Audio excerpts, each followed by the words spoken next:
Oui ou non, le respect enfin de la parole donnée par la France, moult fois, mais et 3%. Ce n'est pas un genre de question auquel on répond par oui ou par non. Moi, je voudrais insister sur un point extrêmement important en matière de fiscalité et en matière de dépenses publiques, c'est la stabilité et la visibilité. Les agents économiques, aujourd'hui, ont besoin de savoir à quelle sauce ils seront mangés en 2017, en 2018, en 2019. Et c'est la raison pour laquelle, à partir de l'état des lieux qui sera fait en 2017 par la Cour des comptes et qui fera ressortir que l'annonce, le déficit annoncé par le gouvernement pour 2017 est bidon.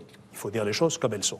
Donc on fera le vrai chiffre du déficit et à partir de là, je veux engager un programme de baisse des impôts par une loi de programmation quinquennale et la même chose pour les dépenses. Ça me paraît extrêmement important. Je reviens avec un objectif ciblé, éliminer le déficit structurel, 2,5% du déficit de l'État sur les 5 ans et absorber les baisses d'impôts. C'est la raison pour laquelle je préconise une baisse des dépenses de 80 à 85 milliards d'euros. Je n'ai pas le temps, parce que les choses vont très vite, de revenir sur la question des fonctionnaires.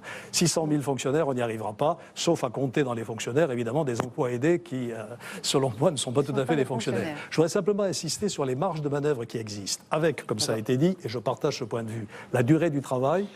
Passer à 35 heures partout dans la fonction publique, c'est 80 000 emplois disponibles. Vous voyez qu'il y a de la marge et que donc l'absentéisme aussi, sur lequel on avait lutté avant 2012, est aussi une variable d'ajustement très importante.